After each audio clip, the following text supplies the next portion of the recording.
Hello, welcome back to the channel. I am back finally. I had surgery on my jaw and got 6 teeth taken out about 2 weeks ago from today actually. Got all my wisdoms out, my molars, and a bit of a reconstruction in preparation for when I get my braces on this year. As a result, I haven't been able to talk really well. Even now, I'm still a little bit rusty, so you will just have to bear with me there. But it's really good to be back creating content, and I've got plenty of things planned for the year. Tomorrow, the rookie review series is going to continue. I've got a big bulletin PowerPoint that I've put together and discussed every player, so I'll be doing that. So, stay tuned on that one. It's good to have footy back. It's great to have SuperCoach back. What a bizarre week it was. I'll dive into that shortly.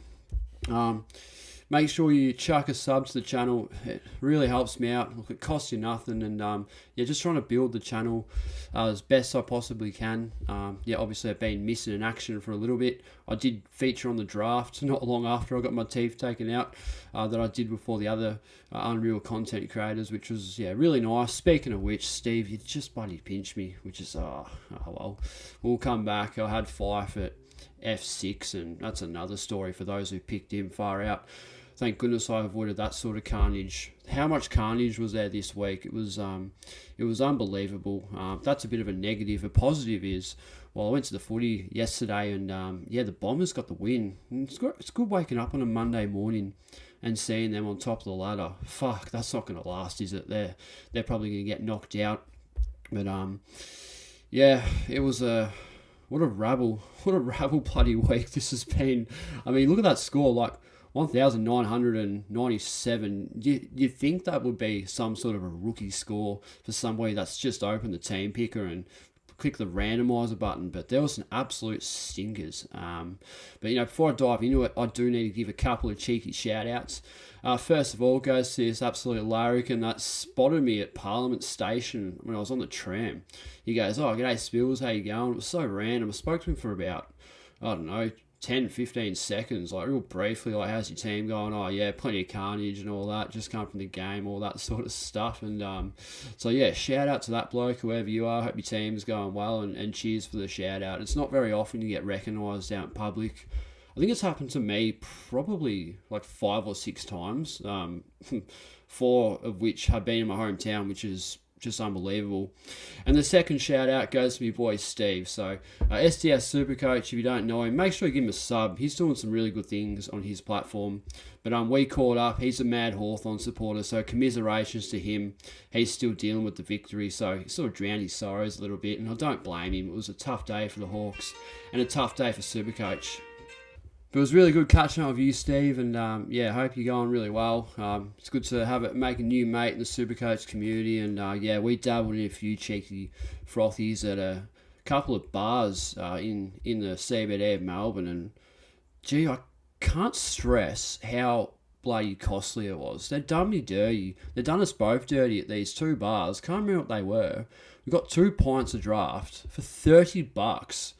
Melbourne's fucked, honestly. Like, I'm a country boy myself, so when I see prices like that, I just can't believe what I see. And kudos to people who actually live in the big smoke, because that's unbelievable. So we left and went to another bar like near Flinders Street Station, and that wasn't much better. Lazy sort of $13.50 pints. So spent a little bit of money, which is a bit of a shame. I'm rusty today, far out, pretty hungover.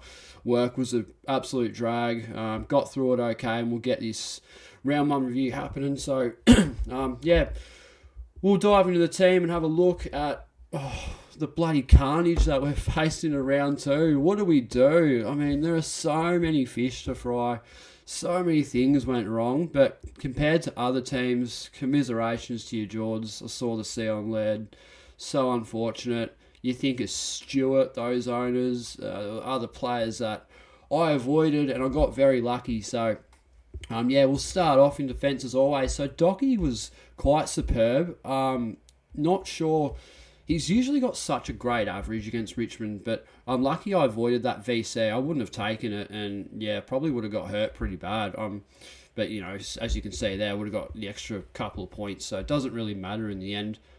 Jordan Ridley, this is a super selection, so he actually he actually sort of dropped off a fair bit in the second half as the Bombers sort of took off with the game. Didn't see much of it in defence, but James Sicily saw a lot of it. So if you picked him, well done, because he took a lot of marks and disposal was really good. They just use him every single time. The amount of switch kicks, and he's the deepest man. So there's a little bit of that with Ridley, but yeah, as the Bombers sort of progressed in the game, he wasn't really needed as much in defence. And how good is it to see him hit the scoreboard?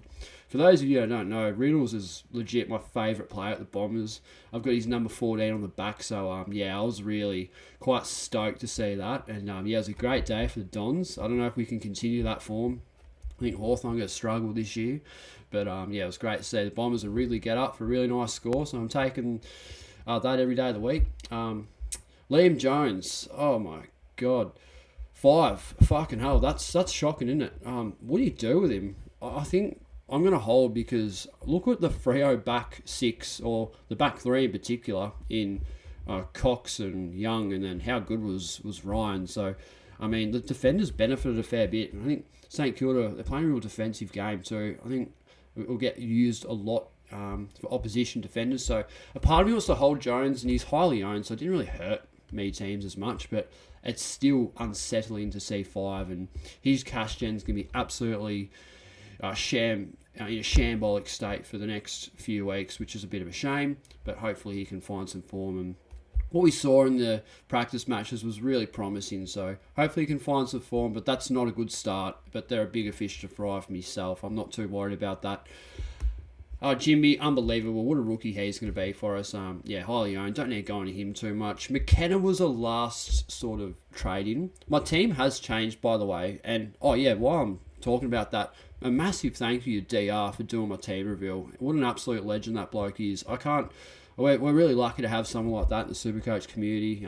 If it wasn't for him, the team reveal wouldn't have got uploaded. It has changed a lot completely. I do updates on Twitter, so make sure you follow me on that if you want sort of, just updates on the side, ins and outs, etc.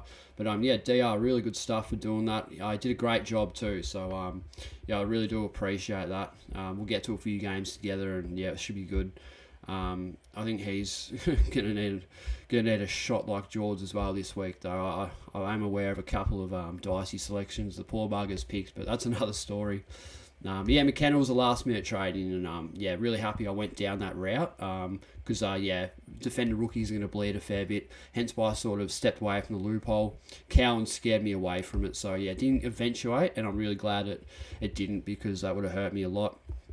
Constable, I'll talk about him a little bit more in the rookie review, but I didn't like what I saw. I think he's in a bit of trouble. I thought his job security was pretty good, but I think he led the game for clangers just about, and for a rebounding defender who's taking kick-ins, that's not good. That's going to cost him. So I do worry about Constable. So hopefully we get a little bit of money out of him, but he could be on the chopping block in the next few weeks. So he's done us dirty as well. Wilmot, pretty solid. The role's not too good. I'm happy to just bench him for the meantime. And we'll have a look at the midfield, and how fucking underdone is this? Well, there's a little bit of a spoiler there. We'll go up if it will. I think who runs SuperCoach, fix the bloody scroll. And every time I scroll down, it always takes me too far. See, it's done again. Fuck yeah. I'll go up.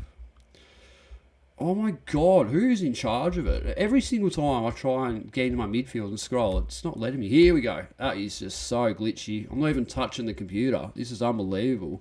It happens all the time, not just with mine, but I think others as well. Roy Laird, obviously we know a few that did captain him, which is just so unfortunate. How can you prepare for it? I didn't see any of the game, obviously, because I was at the Bombers one myself. But from what I hear, Perryman didn't even tag him. Like, it was just a really bad day for Laird, and I don't know. Like, it's hard to get a sample size on how much this is going to affect him. Just bear with me a sec while I chuck the computer back on the charger. It's running quite hot. It usually is. But I do worry about Laird. People might trade him out. I see why you will, but look, I still think he should hover above 600k. So look, I really hope he finds form, but I'm going to avoid him in my captaincy this week. Maybe your VC, hopefully he responds, but I didn't like what I saw when I opened SuperCoach after the game. Honestly, it was it's just shambolic. I look at that 700k and a 50. It just doesn't sit well, does it? So that's unfortunate. Neil was really good early in the first half, was on track for 140, and then Port Adelaide just decided that they were going to win the game off their own boot. You saw the mid-forward combination there. Horn Francis, what a star he's going to be. I think he's going to get a last laugh against North Melbourne. And then Butters and Rosé were real tone setters in that midfield as well. They just cut them open. They're a lot quicker and more explosive and, literally electric. So, in terms of Brisbane Lions midfielders, it benefited in a pretty ordinary way. So, Neil, unlucky there. So I captained Bonampali, which I was a bit flat about. But looking back now, it doesn't look so bad. I think a 1-7 is a beautiful captaincy score, just under the circumstances of what happened. But he didn't look that good. Had a lot of it early, but decision-making wasn't that good, which is uncanny for Bonampali. Usually that's his trademark, usually damaging, and was scaled up about 5 points. So another bloke who's... Sorry. See, look how bloody rusty I am. I haven't spoke on a podcast platform in ages. I'm super hungover. I've had like 5 hours sleep, so you just have to bear with me. I'll get through it the best possible way, but I'm struggling a little bit. But yeah, Bonampali, I'll take that. It just wasn't his game, was it? Just looked a bit slow. Disposal was off, but no, he'll bounce back. I think I'm going to VC him hopefully this week. We'll see, depending on what the fixtures are. Tom Green, he's a powerhouse. Going to be such a good player for us if he can keep up his durability. But I don't know. I didn't see any of the game, but he's a real standout for the Giants, and he's going to be someone that I really do look to captain. Has West Coast this week, so maybe I captained him. Might be on the cards. It's risky because he is a bit unproven, but early days, looks really good. So, I like Tom Green as a selection. Probably need some water or something, but buff it out. Gee, Hopper, fucking hell, this is just so frustrating. I never liked this selection. So much of the comp has him. I'm going to give him another week because he does have Adelaide this week, so hopefully he can get his contested possession rate up. But the bloke can't kick to save his life. I mean, I think Richmond have probably a group of midfielders that are just the biggest butcherers. I mean, Hopper, Taranto, and Presti just hack kicks out of the midfield, just turnover after turnover. What a terrible performance it was from most of them. Even Taranto scored like 103 and had heaps of it. So, that just doesn't really do him justice. Real poor stuff from Hopper.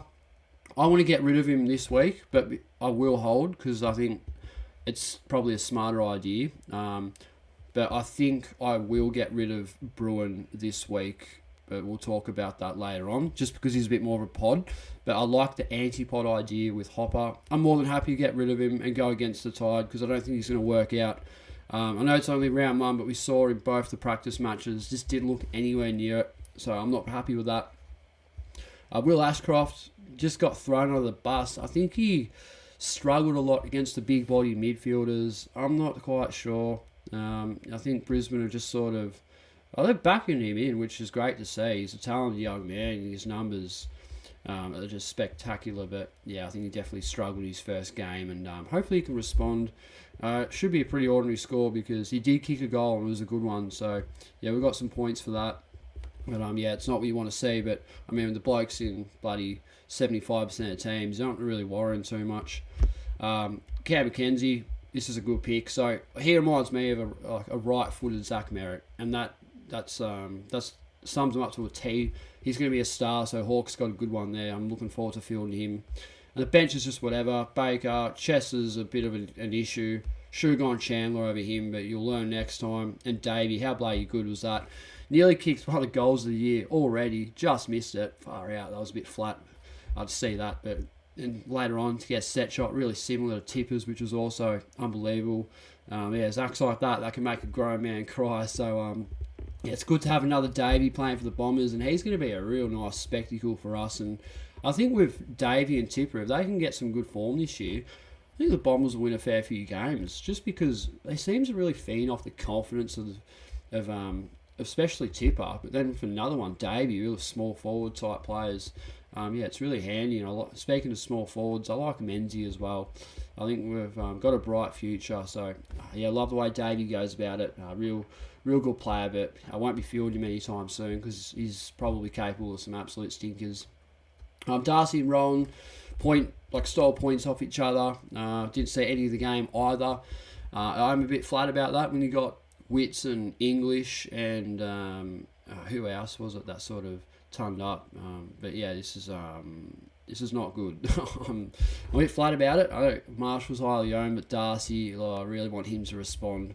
Yeah, he's a pod, so that did hurt me on the day. Radiglier's my cover. More than happy to do that. If I'm running Sean Darcy, I'm running Ruck cover. It's as simple as that. I don't need to go into it, and Rowan's not the most durable bloke himself. So I think Radiglier will play every week. Only scored 55, but off 6 disposals, so really promising stuff. Looks so comfortable down there in defence, and Tom Stewart out, real bummer for whoever picked him and Geelong, but I think that really improves Radiglier's JS, so yeah, he'll be right. And on the forward line, Dunkley, same as Neil, exact same situation, real replica type stuff, just faded out because Port Adelaide gathered momentum. Rosé was really solid, kicked an unbelievable goal. Taranto is just doing Taranto things, will average probably 105 flat, I think, just on how he gets so much of the pill, but just turns it over. So I think he's fine. Goulden, spectacular. He was someone that I really did not want to pick, but it was a real defensive one. I thought, look, a lot of these top sort of super coaches are going there. I know DR didn't, which is really unfortunate, but I liked what I saw from Goulden. Looked at a little bit of the game and saw the goal he kicked from about, 60 metres out on full, basically. It was unbelievable, and I think it'll be a good pick, hopefully. Missing Cogs, that's another one. I think my team's actually not too bad, but it's the ones that I don't own, like your Horn Francis types, your Cornelio, your Zeeble, like all these sort of guys who absolutely set the house on fire. Nick Dacos is another one. He's really highly owned. He's not my team. Not looking at him because there's some speculation that Port Adelaide looked to put a pretty hard tag on him, so not someone I'm really considering at this point in time, but yeah, I feel like we're in a not too bad situation. Flanders was a bit ordinary, saved his score. Oh my God, he was on like 30 halfway through the fourth quarter. I was worried, scratching my head, but he kicked a couple goals late. Didn't really see it, to be honest, but I saw the score and went, oh, it's not so bad. When you see his price, 256k, and then you see Hopper, they basically scored around the same thing. I think it's fine. People are hot on Flanders going, the role's really shit. Yeah, it is a little bit. The score's no good, but the price is nearly 100k cheaper than Hopper. So I think he can be excused, and he will have the odd game where he tons up. I think he'll make a bit of money for us. I do reckon he'll get 150k, but there will be a few stinkers in there and a little bit of a slow burn. So I'm not too worried about Flanders. They're a bigger fish to fly. Madden was a loophole for Sheasel. Yeah, I'm taking that. 114. The bloke had, 34 disposals on debut. Unbelievable. What a game. I think he'll play off halfback most of the year.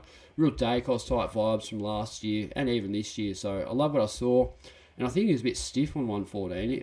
With the touches that he had, he was so effective as well.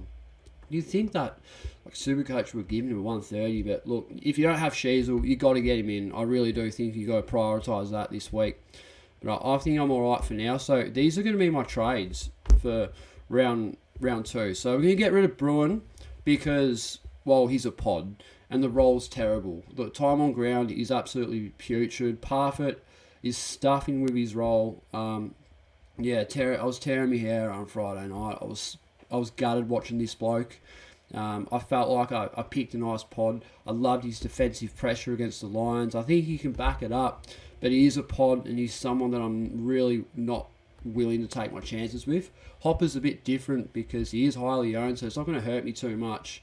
So the idea of trading this week is, I've only got 5k in the salary cap, so I can't even get Hopper to Zeeble or Horn Francis. I can go down to Warple, but I want to wait another week on him because he did butcher it a fair bit, even though he played a spectacular game. But I'm going to bank 72k here with Callaghan and just assess the situation. Give all these mid prices another week. Bruin, obviously, not going to hurt me too much, not highly owned. And if Hopper's rolls fucking shit house and he's scoring bad or Flanders drops another stinker if he's below 50s or something, I'm going to assess it. I'm going to wait and see what happens. It's probably the best way. I need the money. I don't know why it's not loading, but I'm sure it will. I need to click the button first. I don't know what's going on. It's just sort of whatever.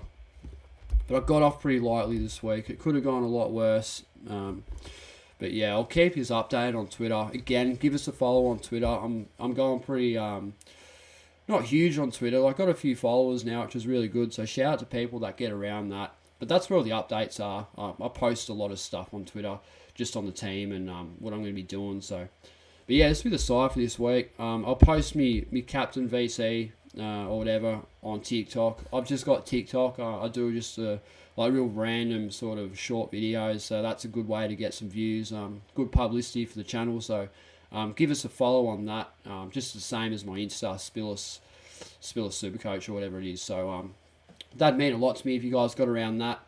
And also other content wise, I'll be doing the Store Play podcast with DR and our latest recruit, Janeth. He's our numbers man. So congratulations to you, Janeth, for getting that third spot. We have been looking for a third guy, and we need someone to sort of pull DR and I's heads in, pull us in the line a little bit, like real sense of the podcast, because we ramble on and get a bit of nonsense happening, and he'll be the guy that really crunches the numbers and gives us some really nice insight into the following week. So it's going to be an interesting sort of podcast. So we're going to have that. We'll have a few features. SDS will jump on a fair bit. Shorty SuperCoach, absolute legend he is. We've been getting around him a fair bit. He was on the Geelong review or preview on DR's channel, which went really well. So yeah, got a couple of mates there. We'll get a few other people jumping on throughout the season. So it's going to be really good. We're in for a big season. Really looking forward to that. So that'll be on DR's channel as well, because that's sort of where the views are. He's doing unbelievable things. He's the second biggest SuperCoach platform on YouTube behind George. So yeah, he's come a long way, DR, and now he's a sort of special guest on Channel 7. I mean, it's unbelievable. Bloke's taking the piss. Gonna start teaching SuperCoach full time. Sign me up, DR. Give us a job. Come on. I sort of work like hardware retail. I don't mind it, operating a fork and all that, but I wouldn't mind. Imagine doing SuperCoach teaching for a full-time job in sort of maths format. That'd just be unbelievable. So, yeah, doing great things. So, there's sort of plans for this year. So, we'll be doing a lot of that. What else? That's just about it for myself. Been out of action for a while, obviously. But it's good to be back, and I'll try to be a lot more consistent than I was last year. Definitely lost a bit of interest, and but it should be a good season. So I'll stop rambling on this. I'll stop rambling on for now, guys, because it's probably gone on a little bit longer than I would have liked it to. I hope everyone's team is going good. I'm very fortunate. I wish I went better, but it could have been way worse. I've seen some shocking scores on Twitter far out. It's been a howler. But hopefully everybody responds and does their absolute best this year and hopefully this is just a fluke. I mean, let's hopefully get a bit of response from these players who are really on the chopping block after round one. So round two, hopefully it's a better week than round one. I'll leave it there for now, guys. Take it easy. Thanks for watching, and as always, we'll see you guys in the next video.